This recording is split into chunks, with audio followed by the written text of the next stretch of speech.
Hey, thanks for stopping in. My name's Justin. If you're into robotic mowers, this might be a video you'll want to stick around for. This is the brand new Sunseeker Orion X7 robotic mower. This thing is packed with a lot of technology. I'll talk about that. We'll walk around the mower, get a better understanding of what it's capable of. We'll get it set up, take it out in the field, and do some mowing tests. And I want to start with an unboxing to show you exactly what's in the box when you receive your Sunseeker Orion X7. And this is everything that's included in the box. Your RTK, your base station, your power adapters, 12 extra blades. You got some anchors and your user manual and your quick startup guide, and of course, the mower. For everybody that's watched my channel in the past, you know I focus on energy related products, the efficiency of a product, and does it simplify your life.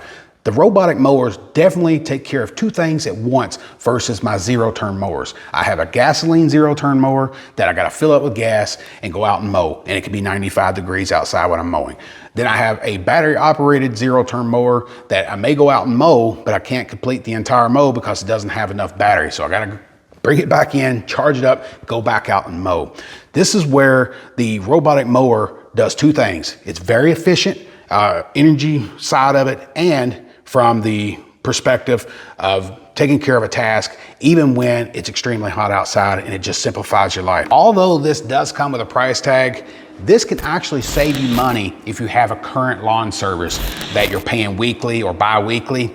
Probably in maybe a season and a half, you could pay for this, depending on how large your lawn is. Now, this can mow up to 3/4 of an acre on this version. They do have another version that you can go up to 1.5 acres. So if you're having someone come out and mowing those type of size of lawns, this is definitely something you may want to consider to save yourself money. It may be an upfront cost, but over time, you're definitely going to get your return on investment. And another advantage to the robotic mower versus my zero-turn mowers is that this thing is extremely quiet. If we put this meter on my zero-turn mower that is gasoline powered, that thing would probably come in at over 100. It's extremely loud. You got to wear ear protection anytime you're riding on that thing. So these robotic mowers are much, much quieter than any other type of mower that you can buy.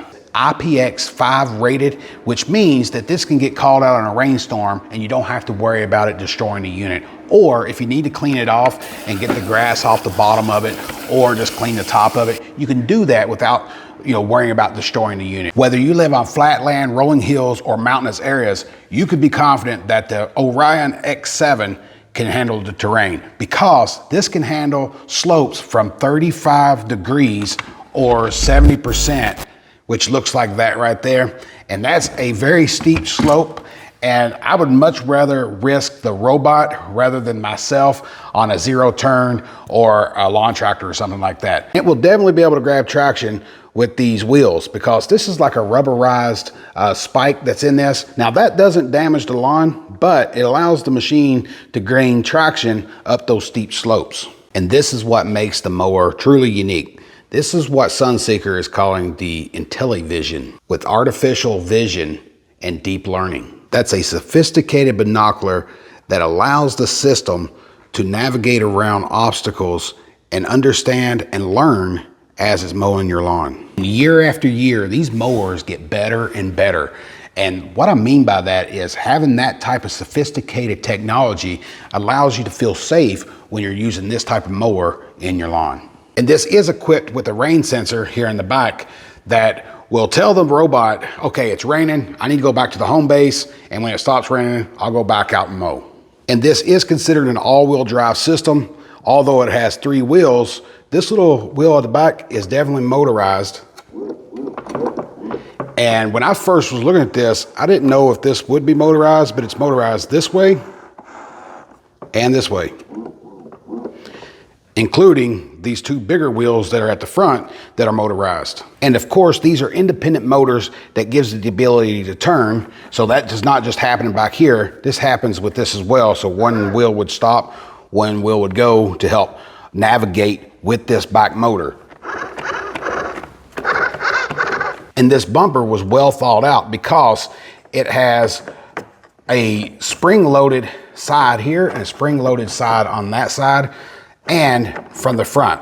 And this doesn't take much to press this in. So if it bumps into something, it knows that it should stop mowing, back up, and then recalculate and move forward. And something else that's really important on these robotic mowers to me is that we have 2 discs, each having 3 blades each, with a total width from this blade to this blade out here. I got a measurement of 14.5 inches. And this has what's considered a floating cut.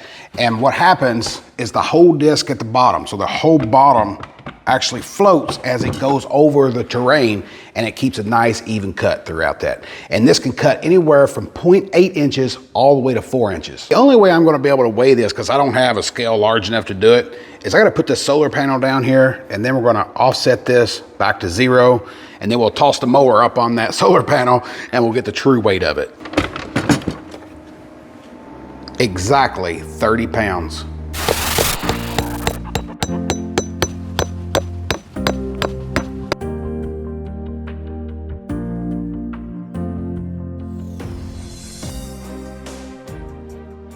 And I have me a perfect little spot over here on the side of the house. This is flat, and I'm able to put the base station back there and have 5 feet out in front of it.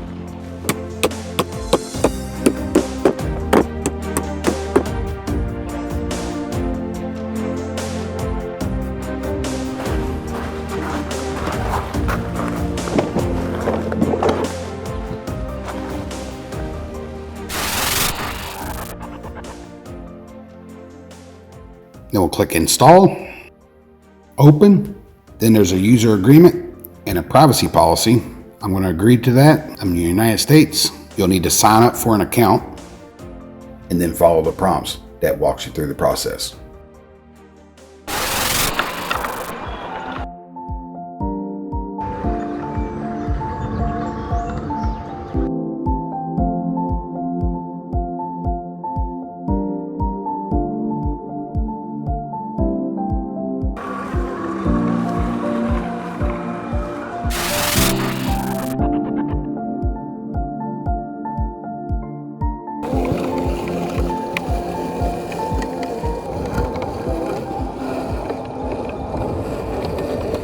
So I've got pretty good success with the RTK out here, the base station over there, and the mower mowing that side of the front lawn.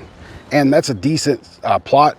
So this is a great test for this because we've got distance between this, we've got clear skies, and the Wi-Fi out here is not super strong. I did want to test that to see if it did have range, and so far it's performing great. And the obstacle avoidance on this is absolutely great because I don't have that tree put into the map. I wanted to see if it would recognize that tree and then mow around it, and it's exactly what it did. Most of the time with these mowers, what'll happen, it'll go all the way to the tree and bump it, and then keep dumping it and go around it and then figure it out. But with that, man, that is really good technology to recognize that tree, and you can see it's doing it right now, come up to it and then go around it. I've not seen that before. Now I'm going to take this turtle out there and we're going to see if it avoid it. So it recognized that something was there and it's going to mow around it.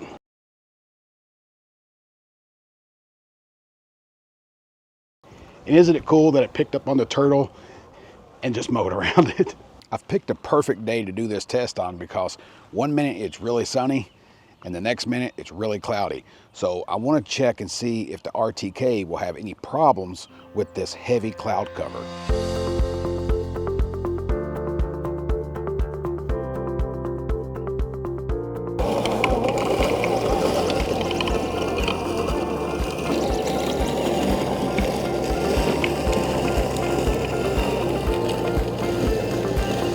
And because we're not getting any rain today, I'm going to take this water bottle and I'm going to put it on that rain sensor and see what happens. If I can hit it. Uh-oh. I think that did it. Yep, it's going back.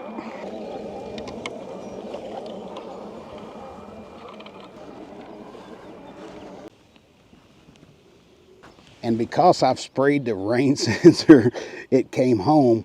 So now I need to get this dried off and get it back out there mowing.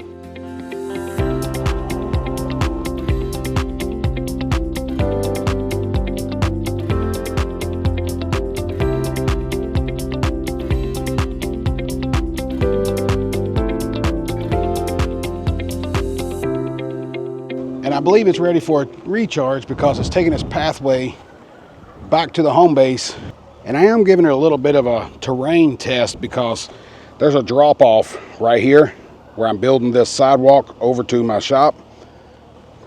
And I got it crossing down there. Then I got it going into the gravel and going through here up to the charge station. Now this should be a grassed area from what they're stating in the manual, but this is the position that I had that would work for me, and it's working great.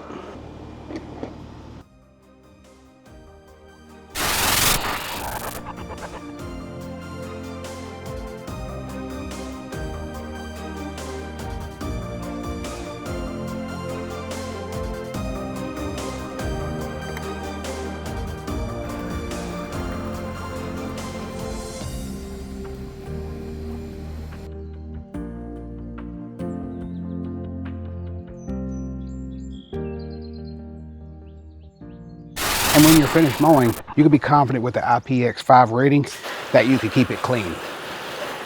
And something you don't want to do is use a jet. So we wouldn't want to spray that onto the electronics because that may be surpassing that IPX rating. Use something soft like that, or even this. That's not a real hard jet. So I prefer that right there. That'll definitely keep it clean with no problem. And don't be scared to lift it up. Keep it kind of tilted and spray it off.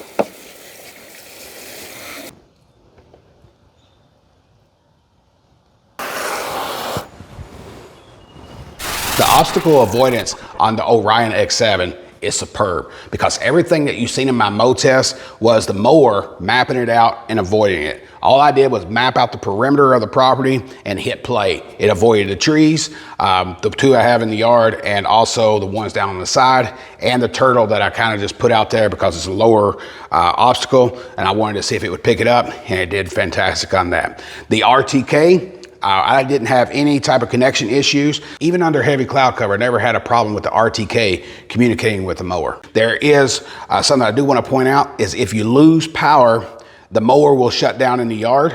And then when you regain power, it reconnects and continues the task. One area that I think Sunseeker can improve the Orion X7 on is the speed of mowing. And I believe that could be taken care of in a firmware update. But it does mow at a little bit lower speed than what I would like for it to. However, the convenience of this mower outweighs the speed of it because I'm probably noticing that because I'm trying to do a review on it and I'm sitting there watching it mow constantly. Typically, it really doesn't matter how fast a mower is if it's just getting the job done. And it certainly does get the job done. So I just kind of want to point that out because I was just visually watching it the entire time as it mowed. But I don't think that's going to be a problem for anybody else. However, it is something that Sunseeker could update if they wanted to. Overall, I am satisfied with the Orion X7. If you're looking to purchase a robotic mower, I would definitely add this one to the list. And you made it this far in the video, so I must have done something right. So hopefully you'll give me just a second, smash the thumbs up button, let me know that I did okay. If you got any questions on the Orion X7, be sure to leave them in the comments below and I'll try to respond as quick as possible. I hope to catch you in my next video.